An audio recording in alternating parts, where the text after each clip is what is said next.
Hey guys, and welcome back to Chloe's Kitchen. I know it's been forever, but like, I kind of got over cooking and I haven't been super creative in the kitchen, to be honest. Have I gained a couple pounds because we've been eating a lot of fast food? Yes, and that's okay. Since it is fall, I decided to put on a sweatshirt. Am I sweating? Maybe, but it's okay. It goes with the aesthetic of this video. Today, I'm gonna make pumpkin bread. Now, this is my Grandma Nana. Yes, that is two names that are together, but that was her name. And she made this amazing pumpkin bread and we would have it for Christmas and Thanksgiving and it was just amazing. So I'm gonna make it today, but I'm gonna make it gluten-free because in our household, we got a hubby who's a little gluten intolerant. So we're gonna cater to him today. And I have found the best gluten-free flour is this one from Walmart. It's the Great Value brand. I have tried so many gluten-free blends and they don't work out great. They really don't. This one is seriously the most like flour. It just is fantastic and I can't rave enough about it. So, and it's cheap too. So if you're gluten-free, get this one. Here are the ingredients. And if you need the ingredients, they're gonna be in the description box below. So don't worry about it. I got you, boo. So we're gonna preheat the oven for 350. We always gotta start doing that. So I'm gonna do you guys know how to preheat an oven? If you don't, that's how you do it. I'm gonna make 2 loaves today. I'm gonna make a bigger loaf that has a lot of nuts in it. I'm gonna make one that is nut-free for my daughter because she doesn't like pecans. But you can add walnuts, pecans, whatever. I prefer pecans with pumpkin. It's just my personal preference. We're gonna do 4 eggs. You're gonna crack them all in your mixer. Now you don't have to have a KitchenAid. I just got married and asked for one. And that's what happened. You can just use a regular hand mixer, work perfectly fine. So I always make sure that my eggs are at room temperature so everything bakes evenly. It's not too cold and kind of takes a little longer to bake in the oven. All right, once the eggs are in your mixer, you are going to beat them until they kind of become like frothy foamy. I know, that's weird. I'm gonna spare your ears and I'm gonna mix this.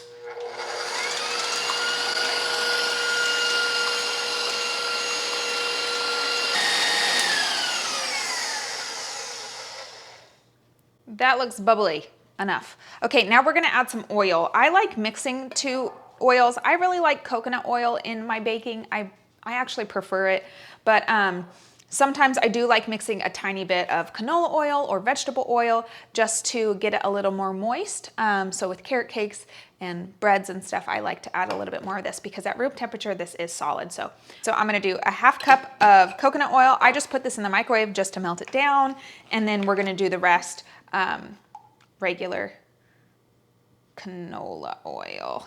All right, and there we go. That's a lot of oil. We're gonna just dump that into our mixer and we're gonna beat it up again.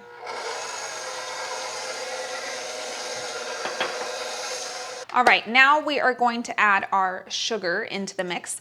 I like brown sugar and regular cane sugar. So I'm gonna do 1 cup of light brown sugar and 1 cup of cane sugar. And we're gonna just add that in, plop that in, and mix that up. All right, once that's all like a very caramely color and the sugar looks like it's starting to dissolve, you gotta make sure it's not all granulated, you know what I mean? We're gonna add pumpkin. Now, I got this from Aldi because I always shop at Aldi, but you can get whatever type of pumpkin you want. If you want organic, power to you. But no, this isn't. This is just a regular pumpkin from Aldi. So I'm gonna do the whole can, which is approximately 2 cups.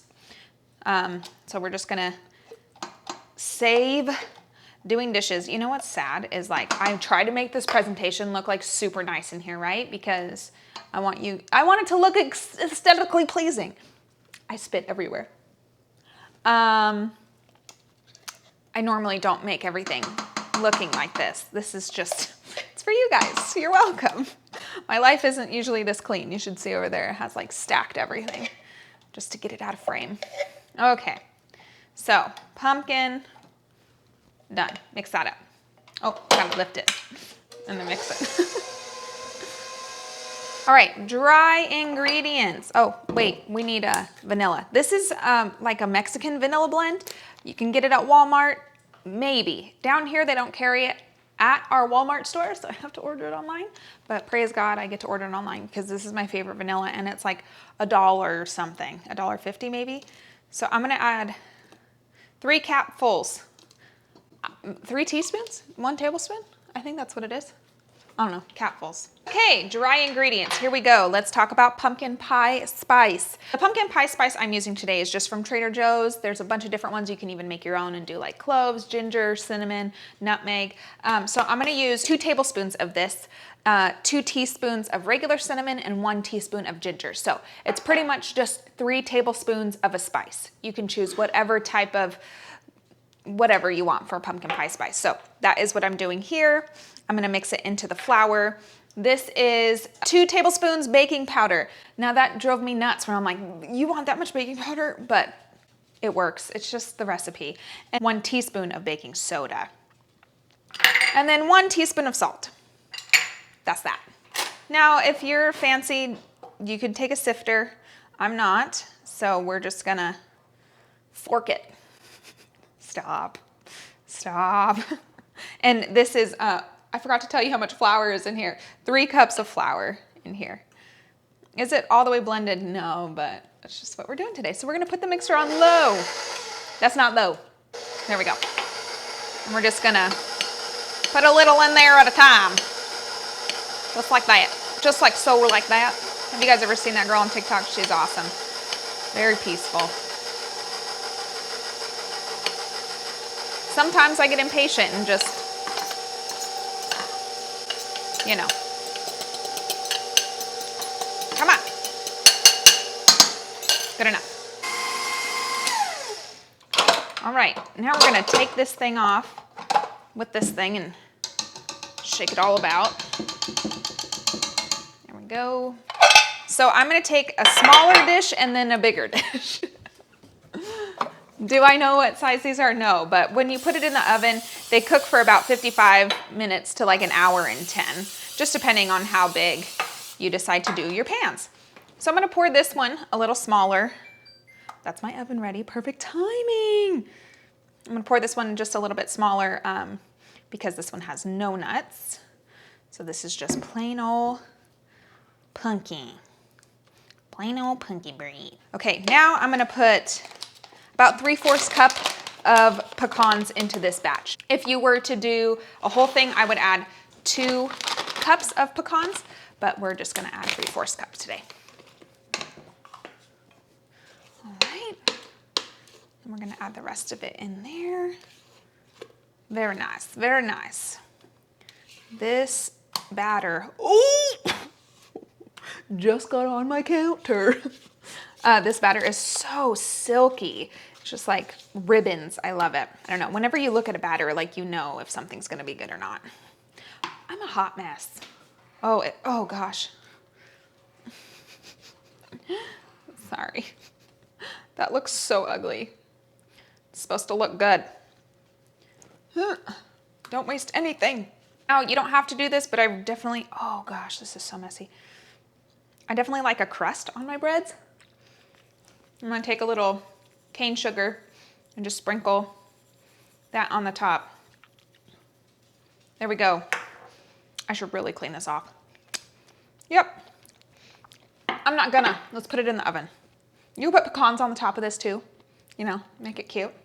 Let people know there's nuts in it. I ran out, so. Next time. All right, I'm gonna do my timer for 1 hour. And then we're gonna clean, because that's gross. All right, you hear that glorious sound? I wish you could smell a vision. It smells so good in here. Let me not burn down my countertop sealant. Okay, let's get this bad boy out. Oh yeah, look at that little guy. Perfect. Okay, I hear you. Let's turn you off. There we go. Look at that, gorgeous crust. Fantastic little breakage. What do they call it? Artisan? Is that what artisan is? I have no idea. I don't either. It sounds rustic. Homemade!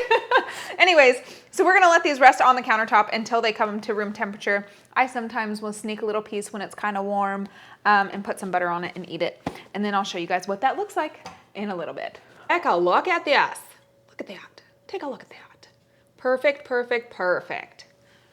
I like a little bit of butter on mine. I don't know about you. It's just personal preference. My husband hates butter on his bread, but I like it. So usually I just put a little bit of schmear of butter. My butter is not at room temperature. This is supposed to look nice and it doesn't. Anyways, you get the effect. Just eat it. It's really good. Hold on. Gosh darn it. I literally spit food out. Fantastic. Try it at home. I don't know what to do with my hands. They're so sticky. All right, there we go. I hope you guys enjoyed this recipe. Seriously, try it at home. If you're not gluten-free, just use regular flour. But seriously, the best pumpkin bread I've ever tried. All right, thanks for watching. I'll see you guys in my next one. Bye.